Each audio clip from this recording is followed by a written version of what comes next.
மன்னிக்க வேண்டும் தேவி. பல்லவ சாம்ராஜ்யத்தின் மொத்த தலைவன் நான். பெயர் வீரசேனன். தங்களிடம் ஒரு துப்பு விசாரிப்பதற்காக வந்திருக்கிறேன். அப்பா, இது என்ன வேடிக்கை? உங்கள் வேஷம் உங்களை காட்டி கொடுக்காவிட்டாலும் உங்கள் குரல் உங்களை காட்டி கொடுத்து விட்டதே அப்பா. எந்த குற்றத்தை தடுப்பதற்காக இந்த வேஷம்? நான் ஏதாவது குற்றம் செய்ய போவதாக சந்தேகமா? சந்தேகமாவது? நீ செய்த குற்றத்தால் நேற்றிரவு 4 பேர் மரணம் அடைந்தார்கள். என்னாலா? எனக்கு ஒன்றுமே தெரியாதே. ஆம், உனக்கு ஒன்றுமே தெரியாதுதான். ஆமாம், அயல் தேசத்திலிருந்து வந்த ரத்தின வியாபாரி ஒருவனை நீ அரண்மனைக்கு வர சொன்னதுண்டா? சொன்னேன். அது ஒரு குற்றமா?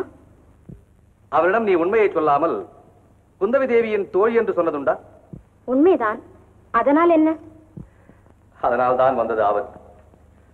அந்த ரத்தின வியாபாரிக்கு யாரோ நீதான் சக்கரவர்த்தியின் மகள் என்று சொல்லியிருக்கிறார்கள். இதில் ஏதோ அபாயம் இருக்கிறது என்று மிரண்டு அன்றிரவே அவன் உறையூருக்கு கிளம்பி போனான்.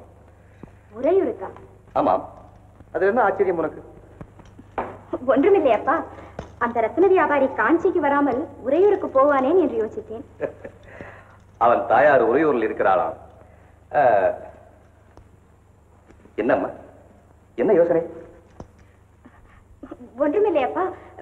முன்னொரு சமயம் உறையூருக்கு போயிருந்தோமே, அதை நினைத்துக் கொண்டேன். அது இருக்கட்டும். அந்த வியாபாரி அப்புறம் என்ன ஆனா? போனவன் சும்மா போயிருக்க கூடாதா? வழித்துணைக்கு ஒரு குள்ளனை அழைத்துக் கொண்டு போனான்.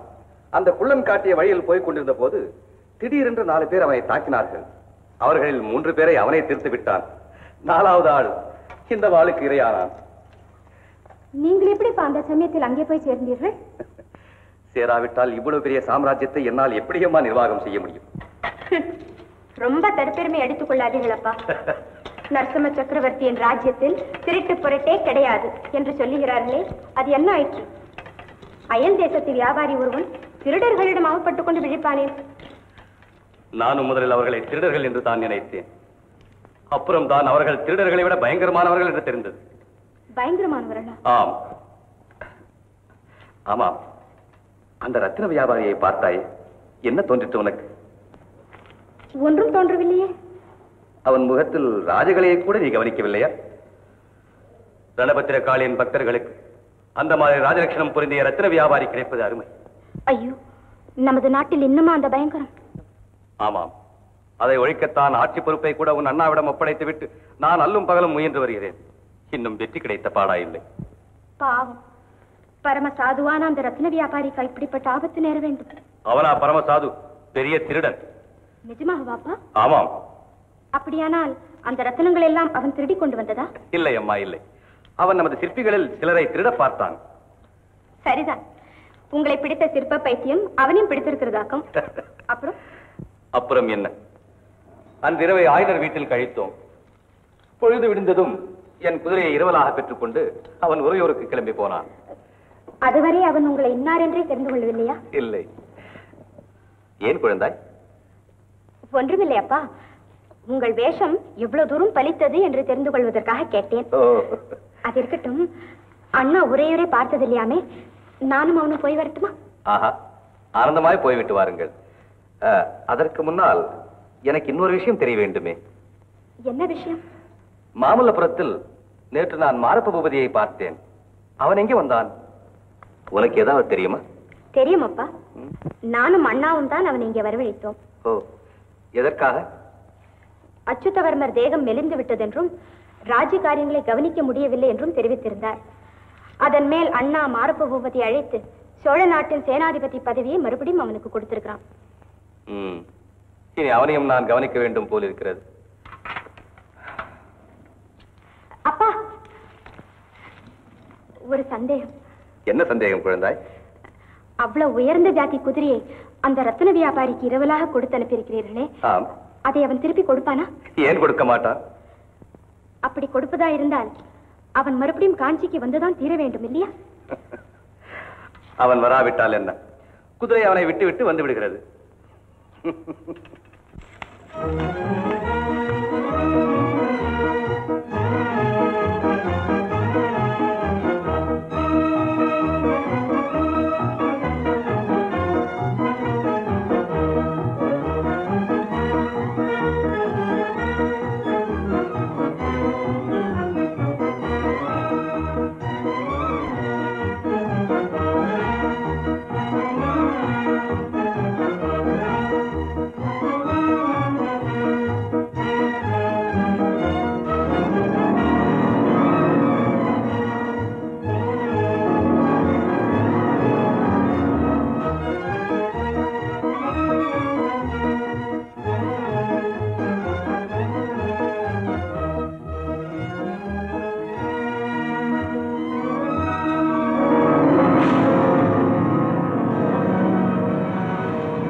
மகாராஜா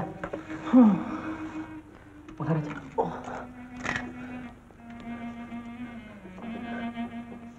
மகாராஜா பொன்னன் பொன்னா இதெல்லாம் என்ன? நிஜமாக நீதானா இல்லை கனவா? நானும் அதே தான் கேட்கலான்னு நினைச்சேன். நிஜமா நீங்க தானா இல்ல கனவா? நிஜம்தான் பொன்னா, நான் விக்ரமன் தான். மகாராணி எப்படி இருக்கிறார்? எப்படி சொல்லட்டும் மகாராஜா?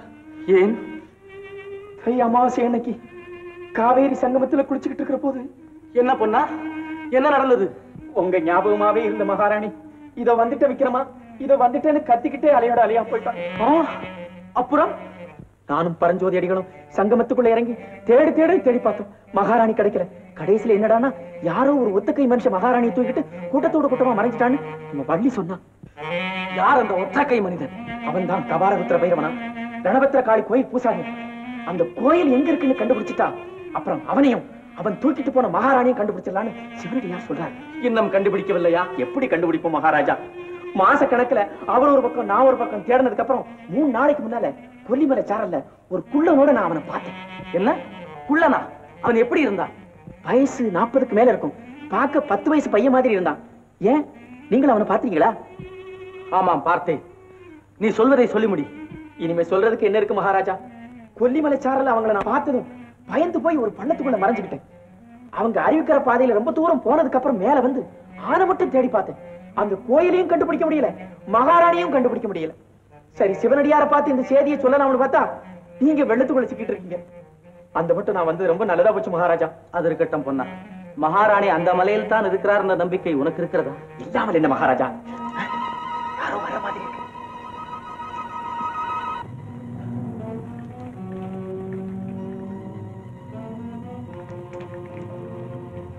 மகாராஜா ஆபத்து வந்துட்டு, எதுக்கு நீங்க தயாரா இருங்க. அடக்கடவுளே, என் உடைவாள் கூட ஆற்றோடு போய்விட்டது.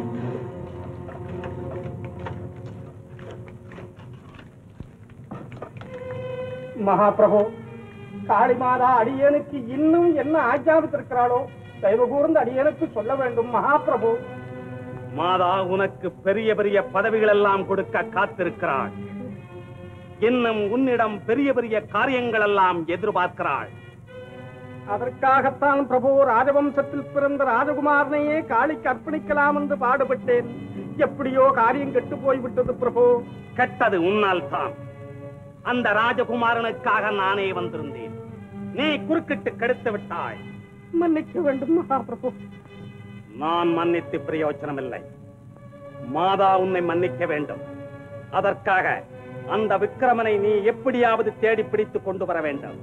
கொண்டு வந்தால் உன் மனோரதம் நிறைவேறும். காளி மாதாவை சரணடைந்தவுடனே உனக்கு சேனாபதி பதவி கிடைக்கவில்லையா? இன்னும் இன்னும் பெரிய பெரிய பதவிகள் எல்லாம் உனக்கு கிடைக்கும். பெரிய பெரிய பதவிகள் எல்லாம் சோழ நாட்டின் சிம்மாதனம் உனக்கு. கையில் கிரீடத்தை வைத்து மாதா காத்திருக்கிறாள். அதைவிட பெரிய பதவியும் அன்னை உனக்கு அளிப்பாள். அது என்னவோ? பல்லவ சாம்ராஜ்யத்தின் சிம்மாசனம் தான். ஆனால் அந்த பதவி உனக்கு லேசில் கிடைத்து விடாது. அதற்கு தகுந்த காணிக்கை காளி மாதாவுக்கு நீ செலுத்த வேண்டும். காளி மாதா அடியனிடம் என்ன காணிக்கை எதிர்பார்க்கிறாளோ? முதலில் விக்கிரமனை தேடி பிடித்து கொண்டு வர வேண்டும். செய்கிறேன். அப்புறம் அந்த சிவனடியாரின் தாடியை பிடித்து இழுத்து கொண்டு வர வேண்டும். இது என்ன பிரபு? ராஜவம்சத்தை விரும்பும் காளி மாதா கேவலம் ஒரு உத்ராட்சதாரியா விரும்புகிறாள். உனக்கு தெரிந்தது அவ்வளவுதான். அந்த ருத்ராட்சதாரி யார் தெரியுமா? யார் சுவாமி? மகா மர்மம். இதோ அடிக்கும் இந்த காற்றின் காதில் கூட விழக்கூடாது. கிட்டவா சொல்கிறேன்.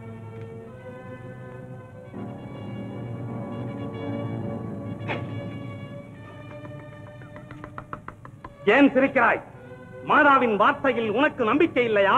ஐயோ, அப்படி ஒன்றும் இல்லை சுவாமி. அந்த சிவனடியாரை பிடித்து கொடுக்கும்படி இன்னும் ஒரு தேவி அடியனுக்கு கட்டளை இட்டிருக்கிறார். யார் அந்த தேவி? தர்மராஜாதிராஜ மாமல்ல நரசிம்ம பல்லவ சக்கரவர்த்தியின் திருக்குமாரி குந்தவி தேவிதான். ரொம்ப நல்லது. காளி மாதா தன் விருப்பத்தை பல விதத்திலும் நிறைவேற்றிக் கொள்கிறாள். நான் வருகிறேன். மாதாவின் ஆக்ஞை ஞாபகம் இருக்கட்டும். உத்தரவு. மறுபடியும் தங்களை எங்க சந்திப்பது? வழக்கமான இடத்தில் தான். சித்திரகுப்தன் உனக்காக அங்கே காத்திருப்பான்.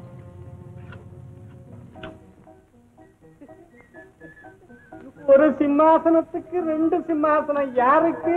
எனக்கு. ஐயோ ஐயோ ஐயோ. எப்படிப்பட்ட இக்கட்டில இருந்து தப்பிச்சிட்டோம். அதை ஏன் கேட்கிறாய் பொன்னா? ஏறி வந்த குதிரையும் ஏற்றி கொண்டு வந்த ரத்தன பைகளும் தான் ஆற்றோடு போய்விட்டன என்றால் என் உடைவாளமா போய்விட வேண்டும். இப்பதான் எனக்கு ஞாபகம் வருது மகாராஜா. என்ன? உங்கள்கிட்ட கொடுக்க சொல்லி மகாராணி என்கிட்ட ஒரு பெட்டியை கொடுத்திருக்காங்க. அந்த பெட்டிக்குள்ளதான் உங்க குலத்தினுடைய வீரவாளும் திருக்குறளும் இருக்கிறான்.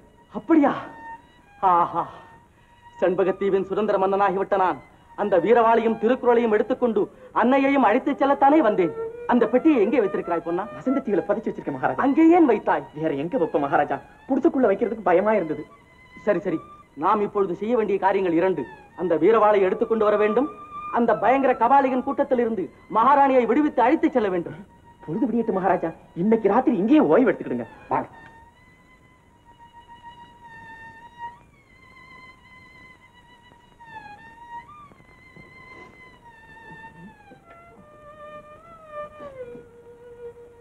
மகாராஜா, மகாராஜா, மகாராஜா,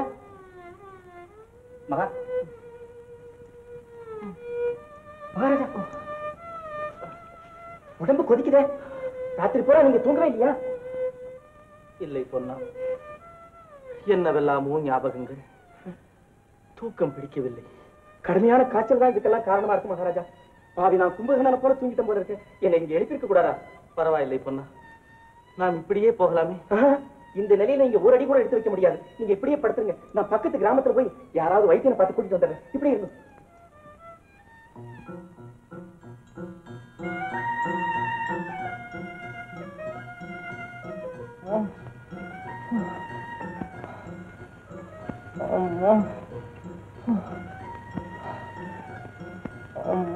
நிறுத்துங்கள்.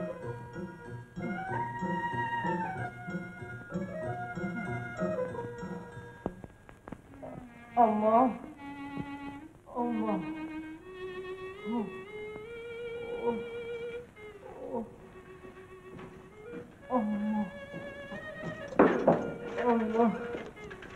அம்மா, அம்மா, அம்மா. அண்ணா, இவன் தான் அந்த ரத்ன வியாபாரி. உடம்பு சரியில்லை போல இருக்கு. அரண்மனை வைத்தியரை கூட்டுங்க. அதற்கெல்லாம் இப்பொழுது அழைக்கிறேன். யார் இது? வைத்தியரை சீக்கிரம் வர சொல்லு. அம்மா,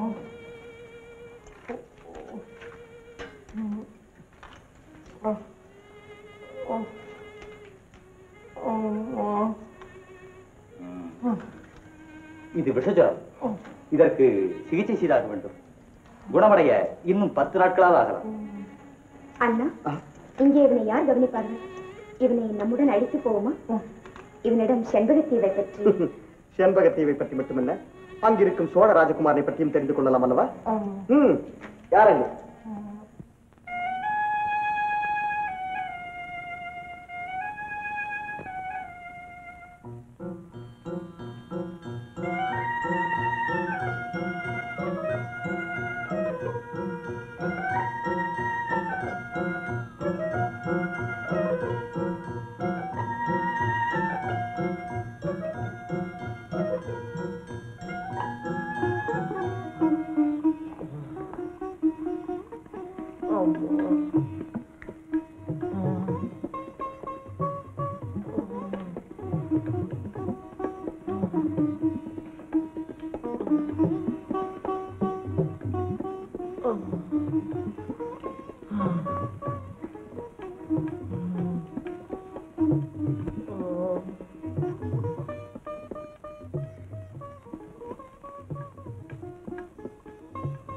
இனி இளவரசரை பற்றி கவலையே இல்லை. இனி சிவனடியார போய் பார்க்கலாம்.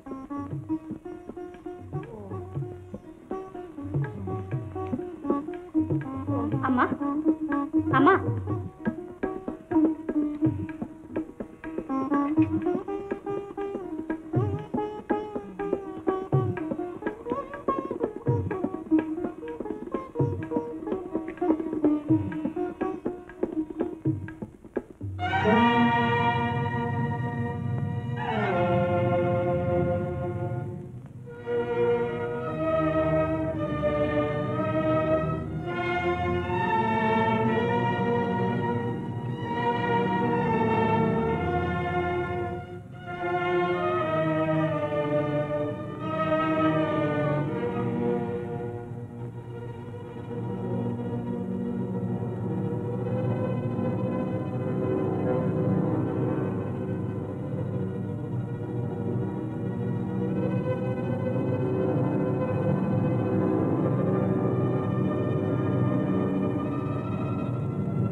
வா பொன்னா வா.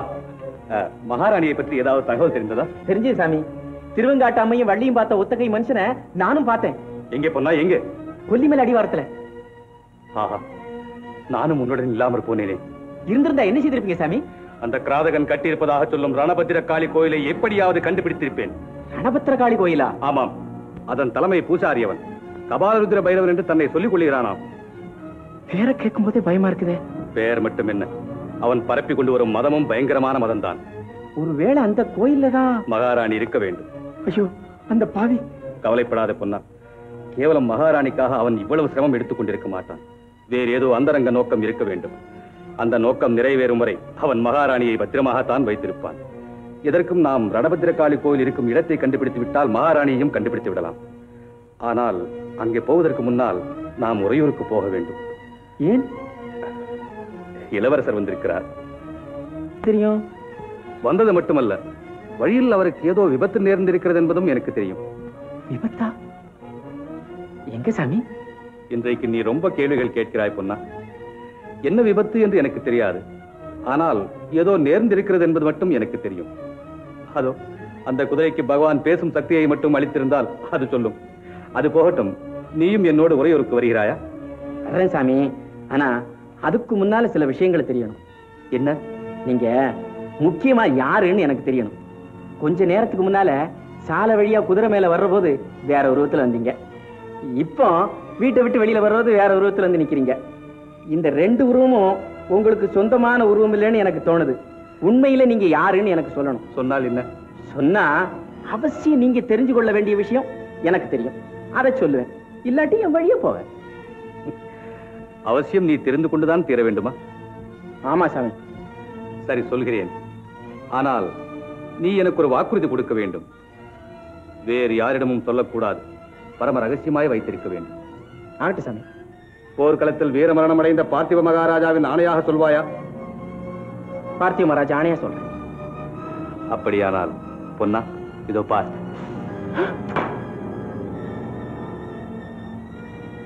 தாங்களா பிரபு? ஆம் பொன்னா, இப்போதாவது சொல். உனக்கு தெரிந்த ரகசியம் என்னவென்று இப்போதாவது சொல். இனிமே சொல்றதுக்கு என்ன பிரபு? இங்கிருந்து போன இளவரசர் காட்டாத்து வெள்ளத்துல சிக்கிக்கிட்டார். கரை சேர முடியாம தவிச்சுக்கிட்டு இருந்த அவரை நான் தான் கரை சேர்த்தேன். அன்னைக்கு ராத்திரியே அவருக்கு காய்ச்சல் வந்துட்டது. வைத்தியரை அழைச்சிட்டு வர்றதுக்காக பக்கத்து கிராமத்துக்கு போனேன். அந்த வழியா வந்த இளவரசி தன்னுடைய பல்லக்கில் இளவரசரை ஏத்திக்கிட்டு போயிட்டாங்க. அப்படியானால் இளவரசரை பற்றிய கவலை நமக்கு வேண்டாம். அருள்மொழி தேவியை தேடி பிடிப்போம். வா.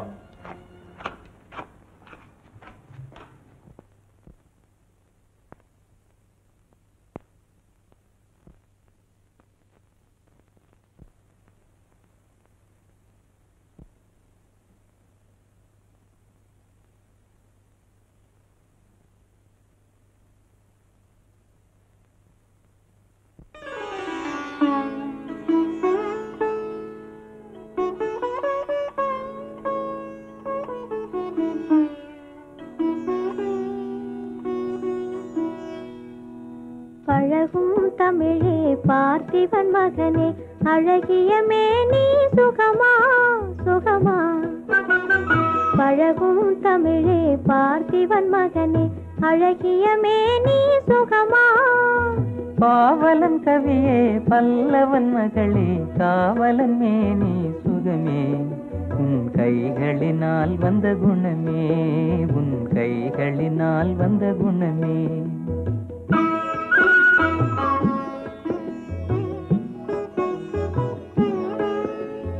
வேளாலெறிந்து வெல்லும் உங்கள் வீரமும் காதல் சொல்லும். வேளாலெறிந்து வெல்லும் உங்கள் வீரமும் காதல் சொல்லும். பால் போல் தெளிந்த முகமும், பால் போல் தெளிந்த முகமும், நான் பார்த்ததும் ஆசையில் துள்ளும், நான் பார்த்ததும் ஆசையில் துள்ளும்.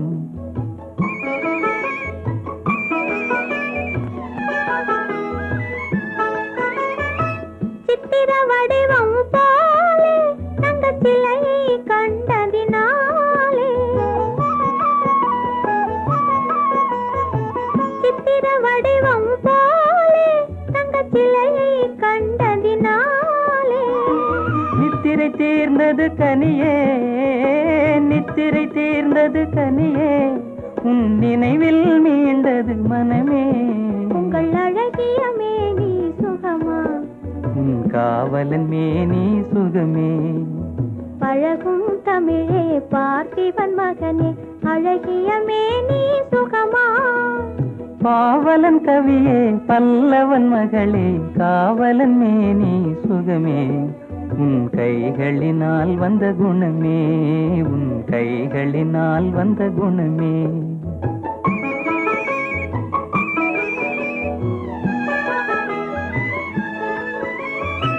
வளரும் காதலின் எல்லை இதை மறுப்பவர் யாரும் இல்லை வளரும் காதலின் எல்லை இதை மறுப்பவர் யாரும் இல்லை மலரும் காதல் மலரும் மலரும் காதல் மலரும் நம் வாழ்வினில் அமைதி நிலவும் உங்கள் அழகிய மேனி சுகமா உன் காவலன் மேனி சுகமே பழகும் தமிழே பார்த்திபன் மகனே அழகிய மேனி சுகமா பாவலன் கவியே பல்லவன் மகளே காவலன் மேனி சுகமே உன் கைகளினால் வந்த குணமே உன் கைகளினால் வந்த குணமே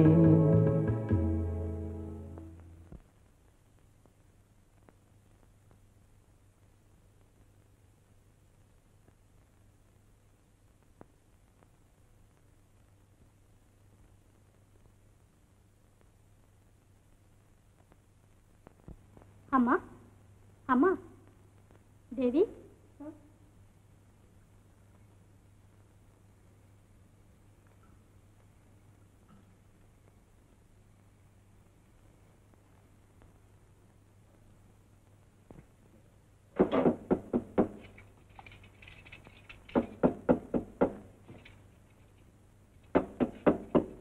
நான் நினைச்சேன் என்ன நினைச்ச வீட்டுல புருஷன் இல்லாத போது வந்து கதவை தட்ட ஒரே மனுஷன் நீங்களாத்தான் இருக்குன்னு நினைச்சேன். வள்ளி எப்படி வள்ளி நினைக்காம இருக்க முடியும்? படகோட்டி பொன்னன் எங்கே? பல்லவ சாம்ராஜ்ய சேனாதிபதி எங்கே? எங்கே சேனாதிபதி? இது என்ன மச்சமா? கொஞ்சம் எட்டு நின்னே பேசுங்க. பட்டு குஞ்சம் கட்டினாலும் விளக்குமாறாத்தான் இருக்குன்னு எனக்கு நல்லா தெரியும். எட்டி நிக்காம போனா கிட்டி போட்டுருவேன். கிட்டி கிட்டி கிட்டி என்ன பட்டி மாடுன்னா நினைச்சுக்கிட்ட? வள்ளி ஞாபகம் இருக்கட்டும், காஞ்சி சாம்ராஜ்யமே இப்போது எங்கைக்குள்ள இருக்கு. நான் நினைச்சா யாரே வேணும்னாலும் எது வேணும்னாலும் செய்வேன். அவ்வளவு இது இருக்கு என் கையில. அடி ஆத்தே, இது எனக்கு தெரியாம போச்சே. எங்க உங்க கைய கொஞ்சம் காட்டுங்க. கையா? இது எப்ப கத்துக்கிட்ட? யாருக்கிட்ட கத்துக்கிட்ட? என் பாட்டங்கிட்ட இருந்து. அடே அப்பா, அவரு பெரிய ஆளு. சொன்னா அப்படியே கடவுள் சொல். பாரு நம்ம ரெண்டு பேருக்கும் பொருத்தம் இருக்கான்னு பாரு. மண்டாங்கட்டி பொருத்தத்தை பாக்கல, சாம்ராஜ்யத்தை பாக்குறேன். நான் ஒரு பேச்சுக்கு சொன்ன. ஓஹோ, இப்பதான் புரியுது. என்ன புரிஞ்சது? பல்லவ சாம்ராஜ்யத்தின் சேனாதிபதி என்றால் சும்மாவா? சண்டை வந்தா பதுங்கிக் கொள்ள இப்பவே இடம் பார்க்க வேண்டாம். ஐயா, அதுக்கு இந்த குடிசை இடம் கொடுக்காது. போயிட்டு வாங்க. அம்மா, நான் ஒன்ன தேடிட்டு வரல. ஓஹோ, சீச்சி, இந்த பழம் புளிக்கும், தின்னா பல்லெல்லாம் கூசும். சீச்சி, இந்த பழம். நிறுத்து, பாடாதே. கேட்ட கேள்விக்கு பதில். யாரோ ஒரு ரத்ன வியாபாரி செண்பகத்தீவில் இருந்து வந்திருப்பவனா? அவனை பற்றி உனக்கு ஏதாவது தெரியுமா? கேட்காதே. என் புருஷனை தவிர எனக்கு வேற யாரையும் தெரியாது. எங்கே உன் புருஷன்? வரட்டும், விசாரிச்சு சொல்றேன். வந்தவுடனே நீ விசாரிப்பானே? நானே விசாரிக்கிறேன்.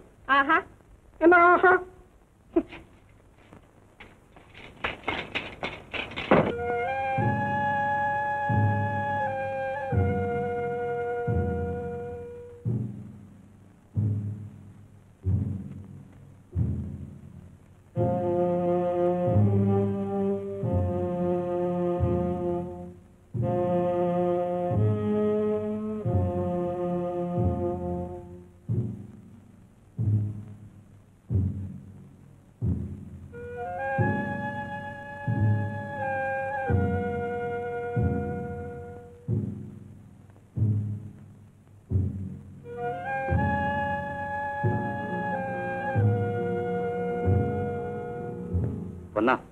இனி எனக்கு சந்தேகமே இல்லை.